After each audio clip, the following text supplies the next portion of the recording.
आज का दिन 7 अप्रैल यानी कि वर्ल्ड हेल्थ डे। इस वीडियो के माध्यम से मैं जो एविडेंसेस आपको सौंपने जा रहा हूँ उसके लिए आज से अच्छा दिन हो ही नहीं सकता। हम बात कर रहे हैं कोरोना, कल, आज और कल। आने वाले कल में क्या होने वाला है ये समझने के लिए जो बीत गया कल है उस पर फोकस करना होगा। जो बीत गया कल है उस पर फोकस करने के लिए आप देखिए स्क्रीन पे ये स्लाइड। इस एक ही स्लाइड में मैंने वो सारे वायरस डाल दिए हैं जिसने इंसान को कभी ना कभी तंग किया हो। वो पोलियो का वायरस है या फिर चिकन पॉक्स या फिर small pox, Ebola, common flu, common cold etcetera. जब भी किसी भी वायरस को हम आंकते हैं तो दो पैरामीटर जरूर देखते हैं। पहला पैरामीटर कि कितना खतरनाक है, कितना जानलेवा है। इसे हम बोल सकते हैं वाई एक्सिस। वाई एक्सिस मतलब वर्टिकल लाइन। सो यहाँ पे अगर हम देखें सीजनल फ्लू जहाँ लिखा है, देखिए ध्यान से 0.1%। 0.1% मतलब 1000 लोगों को सीजनल फ्लू होगा तो उसमें से कोई एक के मारे जाने की संभावना है। इसको अगर कंपेयर करें, ऊपर जाके देखिए SARS, ये एक और तरह का वायरस है। ये है 10 के आसपास, मतलब अगर 100 लोग पीड़ित होंगे तो 10 लोग मारे जाएंगे और 90 लोग ठीक हो जाएंगे। यानी कि साग जो है वो ज्यादा खतरनाक है, कई गुना खतरनाक है in comparison to seasonal flu. तो ये तो हुआ पहला पैरामीटर। दूसरा पैरामीटर है कितनी तेजी से फैलता है। उसके लिए हॉरिजॉन्टल लाइन को देखिए।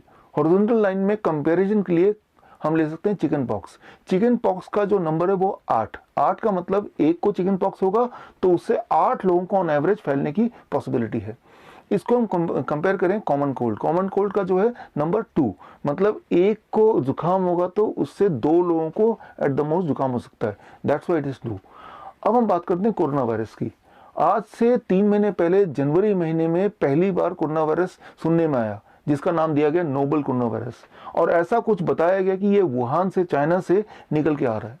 उस वक्त पूरे दुनिया के लोग, यूएस के लोग, यूके के लोग दूर से देख के एस्टिमेट करने की कोशिश कर रहे थे कि ये कितना खतरनाक हो सकता है। यूएस का जो CDC है, सेंटर ऑफ डिजीज कंट्रोल, उसने आंका कि ये इतना डेडली हो सकता है कि आने वाले कुछ महीने में यूएस में करीब 2 लाख से लेके 17 लाख लोग तक मर चुके होंगे। वहीं यूके की एक बॉडी है जिसका नाम है new and emerging respiratory virus threat advisory group, जिसमें 16 साइंटिस्ट हैं। उन्होंने आंका इस वायरस को दूर से देख के कि ऐसा लगता है कि आने वाले कुछ महीनों में यूके में 5 लाख लोग मर चुके होंगे और यूएस में लगभग 22 लाख लोग मर चुके होंगे। सो एक तरफ तो ये खतरनाक figure estimates bye US and UK, और दूसरी तरफ चाइना से निकले हुए कुछ वीडियोस। चाइना एक ऐसा देश है, आपको पता ही है, जो अपने आप को बंद करके रखता है, सीक्रेटिव रखता है। गूगल को अंदर आना अलाउड नहीं किया, ना ही फेसबुक को झांकने दिया। यहाँ तक कि चाइनीज जितने भी रिसर्च पेपर हैं वो चाइनीज भाषा में ही होते हैं ताकि दुनिया को ये ना पता चल जाए कि चाइना के अंदर चल क्या रहा है। एक ऐसा देश जो पूरी तरह से सीक्रेटिव रहता है हमेशा, न जाने क्यों वुहान शहर से बहुत सारे वीडियोस रियल टाइम में रिलीज करने लगे। शायद दुनिया को कोई एक पिक्चर दिखाना चाह रहा था अपने हिसाब से, अपने किसी फायदे के लिए। तो एक तरफ खतरनाक भयानक पिक्चर जो वुहान से लगातार आ रही थी हमारे पास, और दूसरी तरफ वो dangerous estimate by UK and US government. मतलब ये कि एक ऐसा पिक्चर बनाया जा रहा था कि एक बहुत बड़ा दानव, खतरनाक कोई जानवर आने वाला है या आ चुका है जो पूरी धरती में कहर मचा देगा और इंसानियत को खा जाएगा। ऐसे में कैसे लड़ा जाए, कमान दी गई हमेशा की तरह WHO को। WHO यानी कि वर्ल्ड हेल्थ ऑर्गेनाइजेशन एक ऐसी संस्था जिसको आज से 10 साल पहले 2010 में PACE यानी कि parliamentary assembly of council of Europe ने लुटेरा घोषित किया था because of the scandal of H1N1। सो वही WHO को कमान दिया गया कि भाई इस दानव से कैसे लड़ा जाए, आप ही बताइए। WHO के लिए बिल्कुल आसान था। आज से 10 साल पहले H1N1 के लिए जो कहानी गढ़ी थी, जो स्क्रिप्ट लिखा गया था, वही स्क्रिप्ट दोबारा यूज कर लिया। जहां जहां H1N1 लिखा था बस उसको मिटा दिया, वहां वहां लगभग कोरोना डाल दिया। WHO ने दुनिया को समझाया, देखो भाई एक बहुत खतरनाक जानवर आने वाला है और आप सब लोग मरने वाले हो। अगर बचना चाहते हो तो अपने अपने खिड़की दरवाजे बंद कर दो, सारे एयरपोर्ट लॉक कर दो और सब के सब घर में दुबक के बैठ जाओ।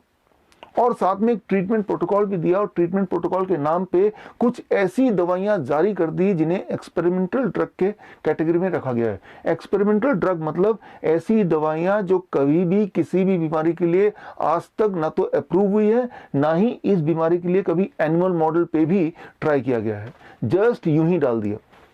मतलब ये दवाइयाँ इतनी खतरनाक कि बीमारी से आप मरे ना मरे, दवाई से ज़रूर आप मर सकते हैं। और उसके बाद जो हुआ पिछले 3 महीने, वो सब आपकी आंखों के सामने है। लेकिन आज 7 अप्रैल, आज हमें दूर से एस्टिमेट करने की ज़रूरत नहीं है। आज कोरोना वायरस पास आ चुका है, हमारे घर के पास आ चुका है। दूर से जब एस्टिमेट किया था तो आप ग्राफ को देखिए, तब हमें लगा था कोरोना वायरस, आप जहां लाल रंग देख रहे हैं कहीं यहां है, यानी कि बाकी सारे वायरस जो दुनिया में पहले आ चुके हैं उन सबसे ज़्यादा डेडली, उन सबसे ज़्यादा कंटीजियस। इसीलिए शायद हमने वो सारी चीज़ें की जो आज तक कभी हम सोच भी नहीं सकते थे, जिसमें क्वारंटाइन हो गया, लॉकडाउन हो गया। ये सारे शब्द तो हमने अपने पूरे जीवन में कभी ना तो सुना ना कहीं पढ़ा। तो वो सब इसलिए था क्योंकि तब ऐसा लग रहा था कि सृष्टि में अब तक ऐसा जो नहीं हुआ वो अनर्थ होने वाला है। लेकिन अब इस चीज़ को 3 महीने हो गए हैं, अब हमने वायरस को बहुत ध्यान से देखा, करीब से देख लिया है। 26 March New England Journal of Medicine, उसमें रिपोर्ट आई कि कोरोना वायरस क्या है। फटा पोस्टर निकला चूहा, मतलब इसकी जो मोर्टलिटी रेट है दैट इज 0.1%, सीजनल फ्लू यानी कि इन्फ्लुएंजा के बराबर। और इसका जो कंटेजियस स्टेटस है दैट इज 2.2, 2.2 मतलब लगभग कॉमन कोल्ड के बराबर। कॉमन कोल्ड का 2 है, इसका 2.2 है। यहाँ मैं एक बात बताना चाहूँगा, किसी भी वायरस की जो फैलने की शक्ति है वो सिर्फ वायरस पे ही निर्भर नहीं करती है, वो कई सारे और फैक्टर पे निर्भर करती है। उनमें से एक इंपॉर्टेंट फैक्टर जिसे बोलते हैं हर्ड इम्यूनिटी, HERD इम्यूनिटी।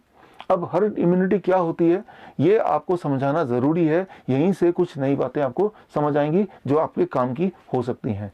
अब मान लीजिए ये है एक कोरोना वायरस का पेशेंट और ये है आप। अब जब ये पेशेंट आपसे मिलेगा तो देयर इज अ चांसेस कि ये आप तक कोरोना वायरस पहुंचा दे और आप भी पेशेंट बन जाए। लेकिन ऐसा अभी नहीं हो सकता बिकॉज अभी लॉकडाउन चल रहा है, ये अपने घर में है, आप अपने घर में है, तो आपको कोरोना वायरस नहीं आ सकता, आप पीड़ित नहीं हो सकते। लेकिन आज से कुछ दिन बाद 14 अप्रैल को, 15 अप्रैल को या 16 अप्रैल को जब ये सब कुछ खुल जाएगा तब ये भी बाहर निकलेंगे और आप भी बाहर निकलेंगे।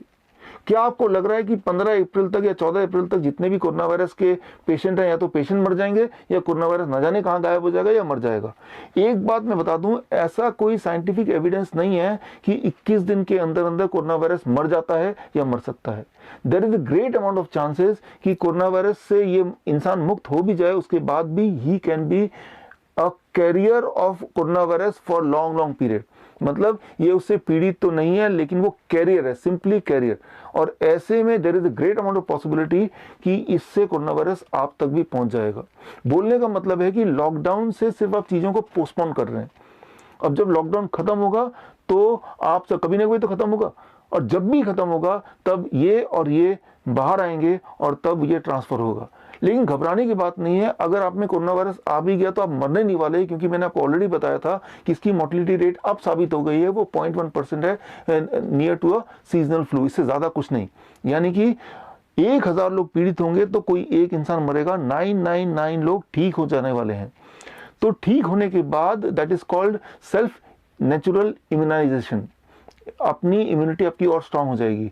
मतलब यहाँ पे 3 तरह के लोग आ गए, एक वो जो पीड़ित है, एक वो पीड़ित होकर ठीक हो गए हैं, और एक वो जो कभी भी इन्फेक्ट नहीं हुए। धीरे धीरे धीरे धीरे आने वाले कुछ महीनों में येलो यानी कि जो लोग पीड़ित होकर ठीक हो चुके हैं इनकी तादाद बढ़ती जाएगी, बढ़ती जाएगी, बढ़ती जाएगी। और एक टाइम आएगा कि इनकी तादाद आप स्क्रीन पे देखिए इतनी ज़्यादा होगी कि कोई उस वक्त अगर इन्फेक्टेड है और एक इंसान जो कभी इन्फेक्ट नहीं हुआ, उसके बीच में येलो यानी कि जो लोग ठीक हो चुके हैं वो ज़्यादा आ जाएंगे। इसे कहते हैं झुंड। आपने देखा होगा कि हाथी के झुंड के बीच में बच्चा, हाथी का बच्चा होता है तो वो झुंड से प्रोटेक्टेड होता है, कोई और जानवर उस बच्चे पे अटैक नहीं कर सकता। So that is what is called herd immunity. इसका एक क्लासिक एग्जांपल दे सकता हूँ, जापान। जापान में चाइना के बाद सबसे पहले कोरोना वायरस आया था एंड दैट वाज 16 जनवरी। इसको अगर कंपेयर करें इटली में कोरोना वायरस आया था 31 जनवरी। जापान की जो पॉपुलेशन है वो इटली के लगभग डबल है, और जापान का जो पॉपुलेशन डेंसिटी है वो भी इटली से काफ़ी ज़्यादा है। Japan is densely populated, number 1। Japan में वायरस भी पहले आया था, काफ़ी पहले, 15 दिन पहले आया था in comparison to Italy. Italy में दुनिया का सबसे स्ट्रॉन्ग लॉकडाउन लगा है और सबसे लंबा लॉकडाउन लगा है। जापान में लॉकडाउन लगा ही नहीं है। 3 दिन पहले न्यूयॉर्क टाइम्स के जो पिक्चर्स हैं जापान के, वो आपके स्क्रीन पे है, आप देखिए।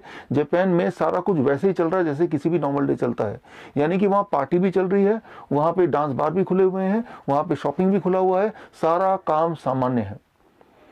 अब जरा सोचिए, अगर हम एस्टिमेट लगाएं कि भाई कोई देश ऐसा जिसमें लॉकडाउन भी नहीं है और कोई एहतियात भी नहीं बरत रहे, तो मतलब ऐसा होना चाहिए कि वहाँ हाहाकार मच जाना चाहिए, वहाँ लोग सारे मर जाने चाहिए, सारे के सारे कोरोना वायरस से पीड़ित हो जाने चाहिए। लेकिन ऐसा कुछ भी नहीं हुआ। आपके सामने है जापान की स्टोरी। तो वहां क्या हो रहा है? वहां पे वही हो रहा है जो मैंने समझाया, दैट इज कॉल्ड, उन जापान की हर्ड इम्यूनिटी बिल्ड होती जा रही है। और अगले 2-3 महीने में आप देखेंगे कि वहां की जो मोर्टेलिटी है बिकॉज ऑफ कोरोना वायरस, वो नियर जीरो पे आ जाएगी। That is what is called herd immunity. और लेकिन ये हर्ड इम्यूनिटी तभी बन सकती है जब लॉकडाउन हटे, जब आप खुले मिले। तो बोलने का मतलब ये है कि अगर आपको साइकिल चलाना सीखना है तो गिरना तो पड़ेगा ही।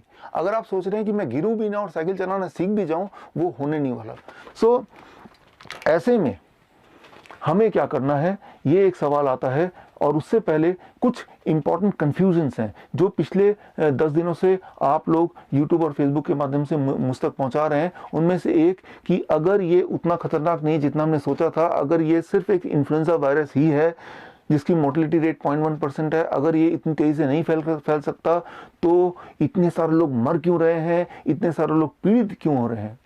जब आप बोलते हैं इतने सारे लोग पीड़ित क्यों हो रहे हैं, तो मुझे लगता है आपका इशारा यूएस की तरफ है। पहले यूएस का एग्जांपल लेते हैं। यूएस के पिछले 5 साल के आंकड़े इस वक्त आपके स्क्रीन के सामने हैं। यूएस में हर साल hospitalisation because of influenza like illness करीब 5 से 8 लाख लोगों की होती ही है। इस सीजन में हर साल 5 से कम 5 लाख, ज़्यादा से ज़्यादा 8 लाख लोग हॉस्पिटल में एडमिट होते हैं because of influenza like illness, यानी कि ILI। और ये जो कोरोना वायरस से जो बीमारी है कोविड, ये भी इन्फ्लुएंजा लाइक इलनेस के कैटेगरी में ही आता है। तो that is what is about US. तो इस साल भी जो नंबर ऑफ हॉस्पिटलाइजेशन है वो है 5,25,000 अभी तक। मतलब ये कुछ भी एक्स्ट्रा नहीं है, कुछ भी नया नहीं, पहली बात। दूसरी बात, हर साल यूएस में ILI यानी कि इन्फ्लुएंजा लाइक इलनेस से करीब 20,000 से लेके 50,000 लोग मरते ही हैं। और इस साल भी जो आंकड़ा है वो इसी ब्रैकेट के अंदर ही है। तो मतलब ये कि इस साल कुछ भी एक्स्ट्रा लोग ना तो मर रहे हैं ना ही पीड़ित हो रहे हैं। फर्क सिर्फ इतना है कि पिछले साल और उससे पिछले साल और उससे पिछले साल जब यूएस में लोग मर रहे थे या इन्फ्लुएंजा से पीड़ित हो रहे थे, तो रियल टाइम पे आप तक ये न्यूज़ कोई नहीं पहुंचा रहा था और आपको लग रहा था कि कोई मरता ही नहीं होगा इन्फ्लुएंजा से, राइट। सो ये तो हुई यूएस की बात। अब बात करते हैं भारत की। भारत में एक सवाल जो आ रहा है कि इतने सारे डॉक्टर्स फिर क्यों कोरोना वायरस से पीड़ित हो रहे हैं, और एक पर्टिकुलर समुदाय के लोग, एक पर्टिकुलर ग्रुप ऑफ पीपल, एक पर्टिकुलर कम्युनिटी के पीपल अचानक देखा गया उनमें काफी सारे लोगों में कोरोना वायरस पीड़ित पाए गए। ऐसा क्यों हो रहा है? देखिए, इसका एक्सप्लेनेशन बड़ा ही सिंपल है। कैसे पता चलता है कि किसी भी इंसान को कोरोना वायरस आ गया है? सिर्फ एक ही टेस्ट है जिसका नाम है RT-PCR टेस्ट, यानी कि reverse transcription polymerase chain reaction test. अब इस टेस्ट के बारे में अगर मैं बताऊं, सबसे पहले जो मैन्युफैक्चरर मैन्यूअल है उसे पढ़िए।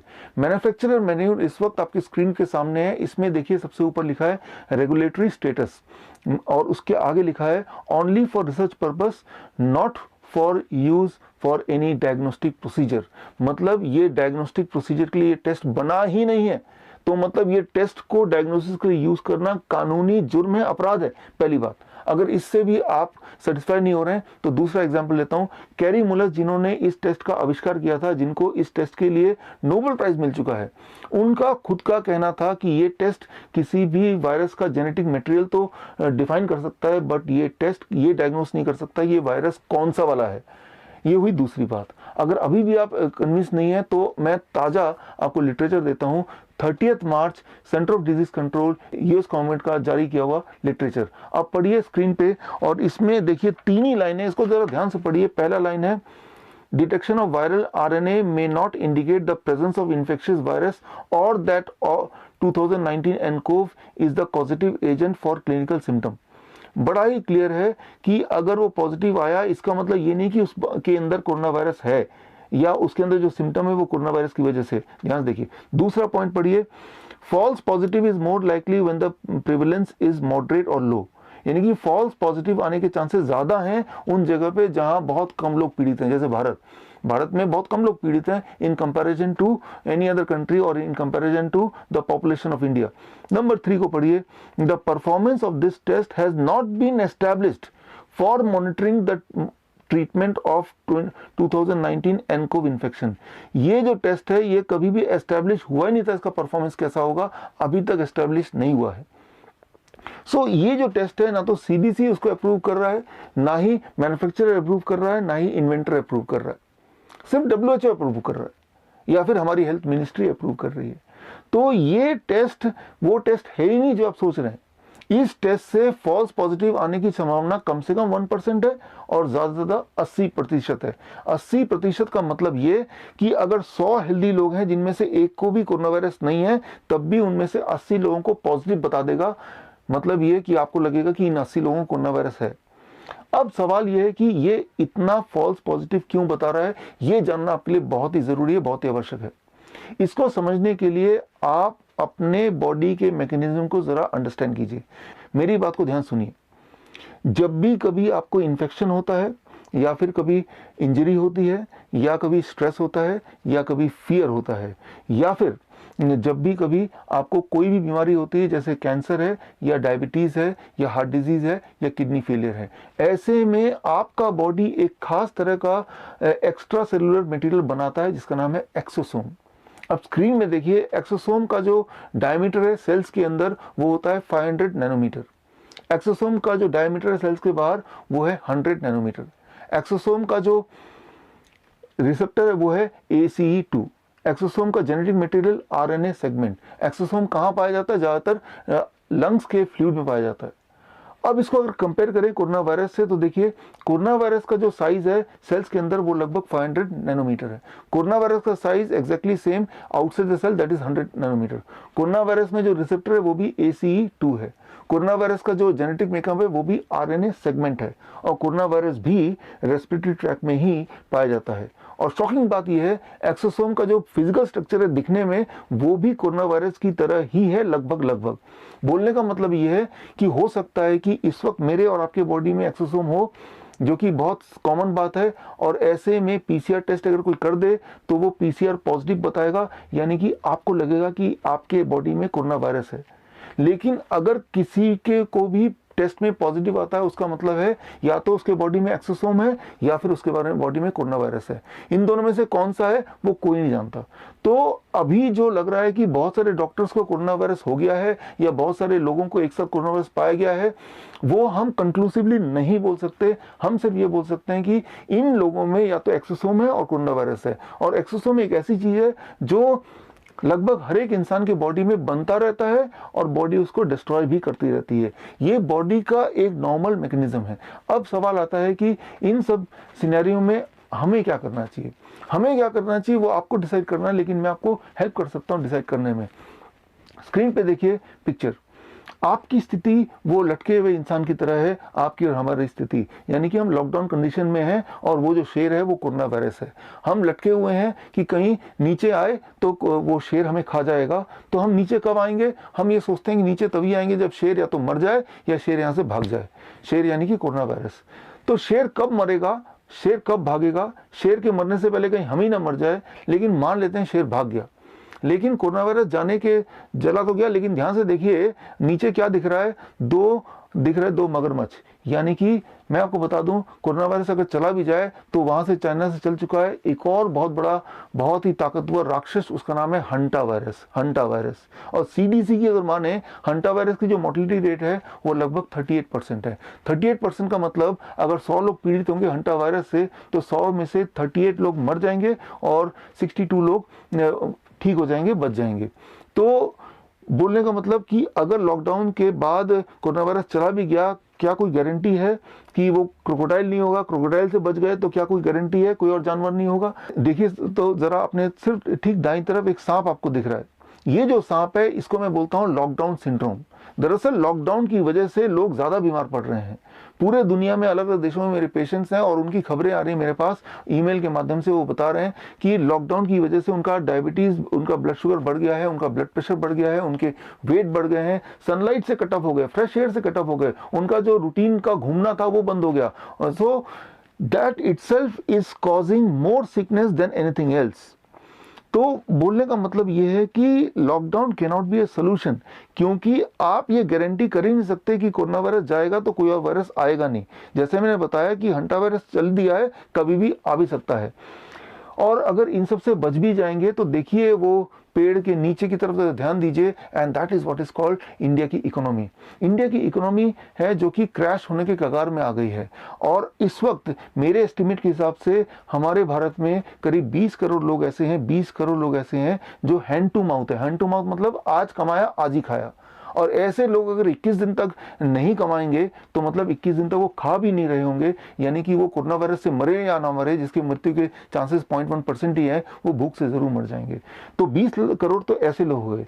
इस 20 करोड़ के अलावा 30 करोड़ लोग और ऐसे हैं जिनके पास सिर्फ इतना राशन है, इतना पैसा है कि अगले 1 महीने तक भी अगर नहीं काम किया तब भी काम चल जाएगा, और उसके बाद वो भी हैंड टू माउथ होने वाले हैं। उनमें से एक मैं भी हूँ। ऐसा नहीं कि मेरा काम नहीं चल रहा, काम चल रहा है। हमारे पास 50 एम्प्लॉई हैं, मेरे 4 देशों में सेंटर हैं। उसके बावजूद भी जब टैक्स दे देते हैं 60% तो टैक्स में चला जाता है।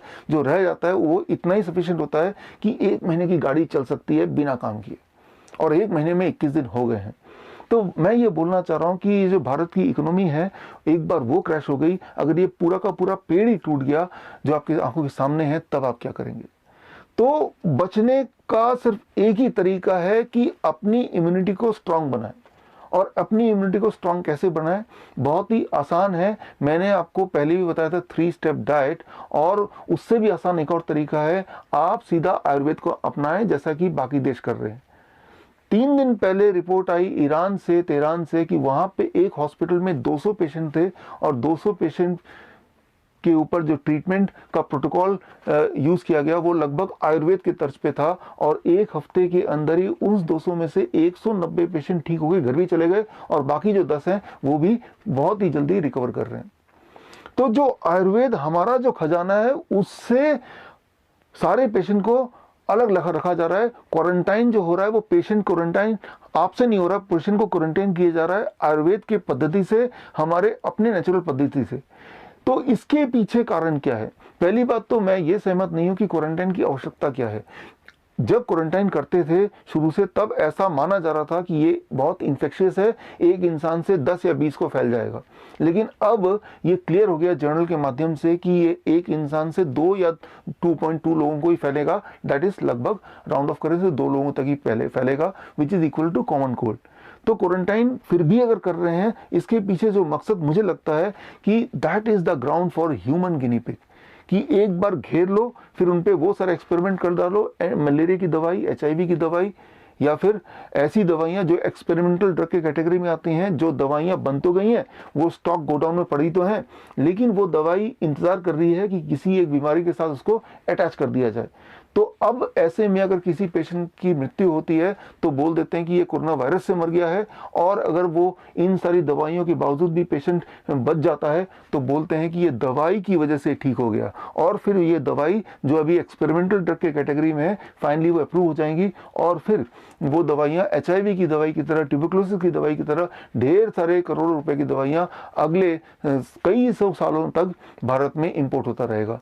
तो यहाँ पे इस खेल को आपको और मुझे मिलकर रोकना है। इसके लिए मैं आज इस वीडियो के माध्यम से world health day, that is 7 अप्रैल को आपको सौंप रहा हूँ एक किताब, मेरी किताब का नाम है corona the scandal of the millennium. इस किताब में करीब 1000 पन्ने हैं, लेकिन आपको 1000 पन्ने ही पढ़ने की आवश्यकता नहीं है। इसमें पहले जो 10 पन्ने हैं वही आपको पढ़ने हैं, और उसके बाद जो बाकी पन्ने हैं वो सारे एविडेंसेस हैं, सारे सबूत हैं, सारे प्रूफ हैं। ये सारे किताब लीजिए, आप इसको प्रिंट कीजिए, और इसको लेके आप वहाँ तक पहुँचाइए जो इस भारत में कुछ बदलाव ला सकते हैं, या आपको उम्मीद हो कि कुछ बदलाव लेके आएंगे। ये जो किताब है ये कोई मेरी किताब नहीं है, इसको मैंने लिखा नहीं है, मैंने सिर्फ एविडेंस कलेक्ट किया है। ये किताब मेरी उतनी है जितनी आपकी है। तो अगर आप चाहें तो इस किताब में मेरे नाम के साथ साथ अपना नाम भी डाल सकते हैं। आप बोल सकते हैं ये किताब के आप भी लेखक हैं, या फिर इस किताब से मेरा नाम भी हटा दीजिए, अपना नाम ही डालिए और इस किताब को वहां तक पहुंचाइए जिनको इस किताब की जरूरत हो। नाम हटाने वाली बात आज से पहले सिर्फ एक ही इंसान ने बोला था, और वो है भारत के बहुत ही बड़े वैज्ञानिक श्री राजीव दीक्षित जी। और उनके ही पद चिन्हों पे चल के हम यहाँ तक पहुंचे हैं। मैं उम्मीद करता हूं आप और हम मिलके एक अच्छा भविष्य बनाएंगे और एक बार फिर अच्छे दिन जरूर आएंगे। All the best, thank you, धन्यवाद, जय हिंद।